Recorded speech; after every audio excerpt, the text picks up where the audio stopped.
আমার USA embassy ঢাকার সেটাকে পেজটাকে ফলো দেয়া আছে। তো সেখানে আমি গতকালকে একটা নোটিশ দেখলাম, তারা তাদের মার্কিন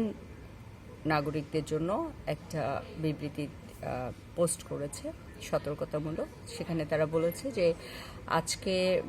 ওসমান হাদির নামাজে জানাজা হবে, সেটার ফলে ঢাকা শহরে যানজট হতে পারে, সেই সব এলাকা অ্যাভয়েড করতে, এবং বলা হয়েছে যে জনসমাগম হবে এবং সেই জনসমাগমে অনেক সময় একটা সাধারণ জনসমাগমে অনেক কিছু ঘটতে পারে, সেই কারণে তারা তাদের মার্কিন নাগরিকদের এই সমাবেশের স্থল থেকে বা এই জনসমাগম যেখানে হবে সেই সব স্থল থেকে দূরে থাকতে সতর্কতা জারি করেছে। এখন আমার কোশ্চেন হচ্ছে যে is something very much fishy, এমন কিছু কি আমাদের অন্তরালে ঘটছে হচ্ছে? এদিকে জুলকার সাহেব উনি কিন্তু একদম ডিরেক্ট ফর্মে বলে দিছে যে একটা গোষ্ঠী আজকে ওসমান হাদির নামাজে জানাজার পর অরাজকতা করার সৃষ্টির চেষ্টা করবে এবং 30-31 তারিখে আরও কিছু সেনা কর্মকর্তার বিরুদ্ধে গুম কমিশনের মাধ্যমে অভিযোগ আনবে,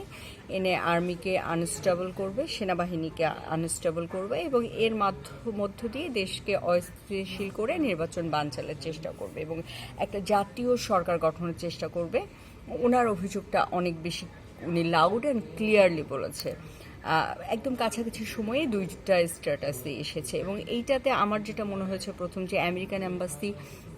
অন্তর্বর্তীকালীন সরকারের সাথে এটা শেয়ার করেছে কিনা, একই সাথে বাংলাদেশি গোয়েন্দা সংস্থাগুলোকে, মানে আমি জানি না তাদের তো অনেকের সাথে নিশ্চয়ই যোগাযোগ হয়, তারা সেই প্রক্রিয়ার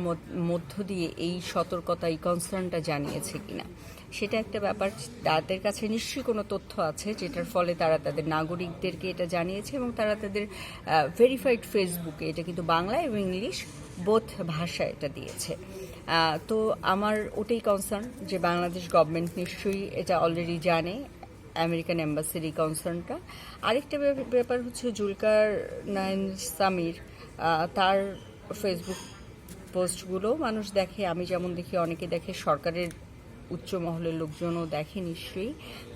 তারা নিশ্চয়ই এইটার, তার যে অভিযোগ আছে, সে যে অভিযোগ করেছে বা সে যে ধরনের বক্তব্যের অবতারণা করেছে, সেইটার প্রেক্ষিতে আমি আশা করছি যে আজকে সরকার একটা যথাযথ নিরাপত্তা বলয় তৈরি করবে সেখানে এবং ওসমান হাদির নামাজে জানাজার পর গত কয়েকদিন ধরে যে ধরনের সহিংসতা হয়েছে এরকম আর কিছু হবে না, এটাই আর কি প্রত্যাশিত। আমার মনে হয় যে ওসমান হাদি নিজেও নির্বাচন চেয়েছিলেন, উনি নির্বাচনের জন্য সবার আগে যে কয়েকজন প্রার্থী কাজ শুরু করেছে তার মধ্যে উনি একজন ছিলেন। উনি নির্বাচনের প্রচারণা শুরু করেছিলেন এবং ভিন্ন আঙ্গিকে করেছিলেন, যার ফলে আমরা খুব তাড়াতাড়ি তার বিষয়ে জানতে পেরেছিলাম। সো ওসমান হাদি যেহেতু একজন বিপ্লবী ছিলেন, উনি নির্বাচনে বিশ্বাস রেখেছিলেন, আস্থা রেখেছিলেন, আমরাও আশা করি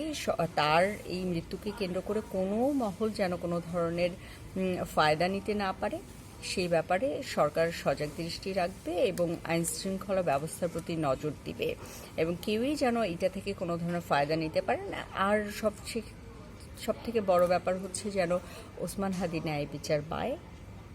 এবং যে বা যারাই এই হত্যাকাণ্ডের পেছনে যে মহলই থাকুক, হতে পারে কোনো ব্যক্তি, কোনো দল, কোনো এজেন্সি, কোনো রাষ্ট্র, যারাই হোক,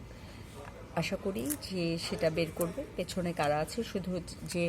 গুলি করেছে তাকে নয়, তার পেছনে যারা আছে মাস্টার মাইন্ড, তাদেরকেও সরকার খুঁজে বের করতে আন্তরিক হবে